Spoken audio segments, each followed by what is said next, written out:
Boy gets up earlier every day before school. Dad follows him and...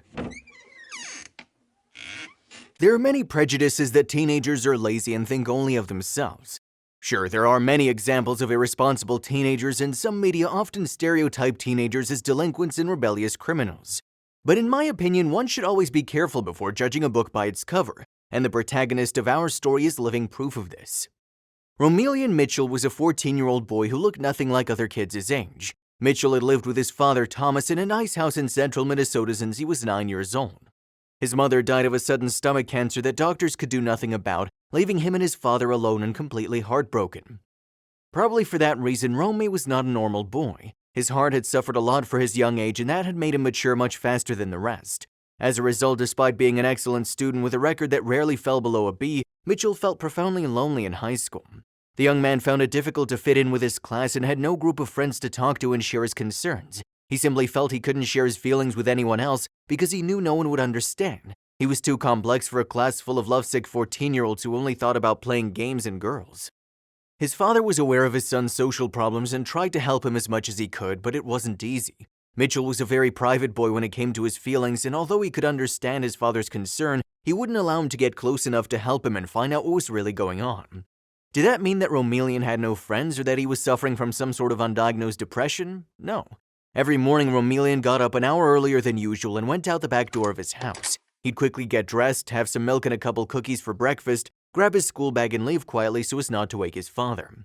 And the same would happen in the late afternoon when after school, instead of going home for a snack and homework, Mitchell would be an hour late, claiming he was in the library studying or doing extra work with his classmates.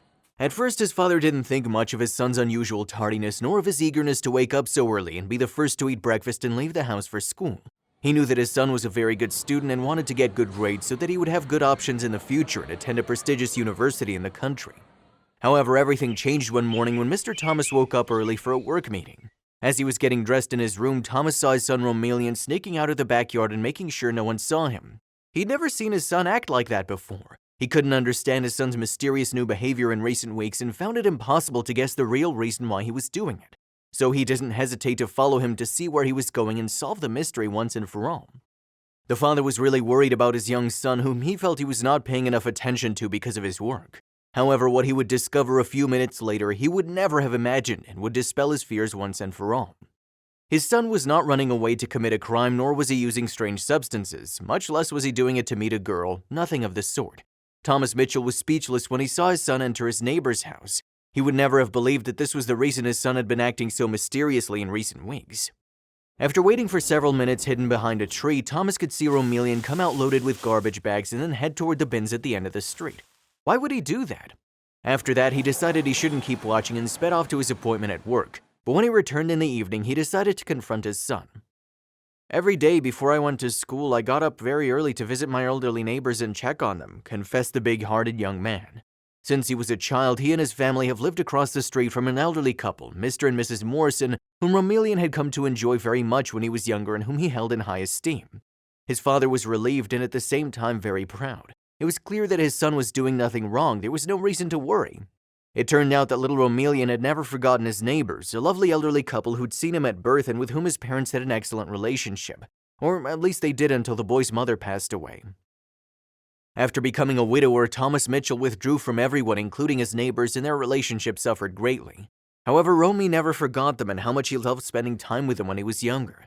His father had no idea, but the teenager never forgot to say hello to his elderly neighbors. Every day before he left for school, Mrs. Morrison would be in her garden tending to her flowers, and when she saw him leave, she would greet him. She would ask him how he was and wish him a nice day after day, never failing. Her husband was also at her side as both were concerned for the boy's welfare. As Mitchell grew older, their conversations grew longer, and he loved spending time listening to the sage advice and funny stories the old woman and her husband told him. Until suddenly, during a cold January morning, neither of the two elders were around. Mitchell didn't think anything of it and believed that since it was so cold, the old couple preferred to stay in bed resting. The next day, he returned in the hope of finding them, but they weren't there. That set off all the alarms in the boy, who the next day, instead of waiting outside to see them from the street, decided to knock on their door to find out what was going on. The Morrisons were 84 and 86 years old, and in recent years, their health had deteriorated greatly, especially that of Mrs. Elsa Morrison, who was suffering from severe bone pain and could only move around with the help of a cane or her husband. In recent weeks, however, the pain was so intense that she hadn't even left her bed. Upon finding out the truth, Romon didn't hesitate for a moment and offered to help them with whatever they needed. "Tell me what you need, I'll bring it to you. It'll be a pleasure for me to help you. Please let me collaborate and make things easier for you. You've always been there for me, now I want to return the favor," said the boy, very affected by the repeated health problems of his neighbors. The elders didn't want to be a bother to the boy and told him it was better for him to spend his time studying and having fun with his friends, but seeing the boy's insistence, they couldn't refuse. Since their health began to deteriorate, Romon had started visiting the couple every morning before school to see if they needed help with anything. He's under no obligation to help them, but he wants to because he hates seeing people suffering in silence. Often the young man would go shopping for them, he'd throw out the garbage for them, fix their yard, or take their little dog, a very affectionate 12-year-old and old Chihuahua who needed as much love and attention as his owners. Whatever they needed, the young man was there for them with unwavering loyalty. And that's when the boy's father figured it all out. For weeks, he monitored the teenager's moves and silently watched all the things he did to help his neighbors. No doubt Romon's father was very proud of the kind person his son was becoming, demonstrating a generosity and altruism that's hard to find nowadays. "I didn't want to say anything to you because I know it's hard for you to share how you feel with me and I don't want to make you uncomfortable. But I've been watching you for weeks, and I want you to know that I'm very proud of you. You don't have to, really, I approve. It's a beautiful thing. I just wanted to ask you one question. Why didn't you tell me you were still in touch with him?" His father confessed to him one night, deeply moved by his son's actions. Mitchell blushed to hear his father talk like that, but after a few seconds of awkward silence, he cleared his throat and told him the truth. "Because I know talking to them makes you think about Mom and that makes you very sad. After she died, you stopped talking to everyone, and I think you're still avoiding going back to old relationships because you can't get over the emptiness Mom left us when she died. That's why I didn't tell you. The Morrisons were good friends and Mom was very fond of them. I know she would have done the same for them," the boy answered honestly, making his father emotional. "How quickly you've grown up, my son. I'm so proud of you," his father told him between tears while hugging him tightly. However, Mr. Thomas would not be the only one surprised by the teenager's kindness. The couple's daughter, Tiki Morrison Edwards, unfortunately lived far away from her parents and could barely visit to help them. Luckily, during one of her visits to the city, Tiki discovered that Romon took care of her parents and she felt very grateful to him. For her, it is a sense of security to know that her mother and father live near such a loving teenager who helped them on a daily basis. Her gratitude was so great that the 34-year-old woman didn't hesitate to publicly share her gratitude with the boy and explain everything he'd done for her parents for months through an emotional post on Facebook.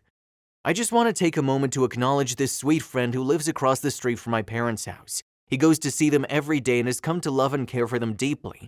He accompanies Dad to the store, helps him shop and brings him groceries, mows the lawn and whatever else they need. He's a blessing to them." The boys' bond with their lives became so strong that when Tiki's mother, Mrs. Elsa Morrison, ended up in the hospital, the 14-year-old Romon didn't hesitate to spend the whole afternoon by her side and gave her a big hug, which meant a lot to the elderly woman who couldn't help burst into tears. "When he saw Mom today, he burst into tears and hugged her tight. What a blessing, and I just wanted to pass on something comforting instead of the sad news we see and hear every day," said Tiki, very moved. Luckily, a few weeks later, the elderly woman was able to return home to continue recovering from severe pneumonia, and there were no regrets. For his part, Tiki's Facebook post soon became famous and within days was full of comments and likes, congratulating the teenager for his kindness and thanking him for taking care of his elders and setting a good example to other kids his age. Romon felt very grateful for the support he received on social networks, but for him, the only important thing was to keep doing the right thing and stand by his friends until the end. Mitchell wasn't lonely and had already found someone to spend his free time with and share his thoughts with. The 14-year-old boy and the elderly couple built an unusual but loving friendship that would restore little Mitchell's hopes and soothe the loneliness he'd been feeling since his mother's death. Romon Mitchell, 14, is a shining example of how to be a good human being. So the next time you hear somebody complaining about today's youth, remember that there are a lot of good young people out there who really care. We constantly see how certain groups want to turn people against people, old people against young people, whites against blacks, Muslims against Christians, etc. But I truly believe that most people want to do good and have good hearts. So maybe we should focus more on all the positive things happening in our world. Instead of complaining, let's highlight the positive examples like Romon. God bless this kind-hearted young man. His parents should be very proud of what a wonderful and loving person he is. Did you like this touching and surprising story? If so, we invite you to leave us a comment expressing your opinion. If you want to continue enjoying inspiring stories like this one, subscribe to our channel or check out the other videos shown at the bottom of the screen. Thank you for your cooperation.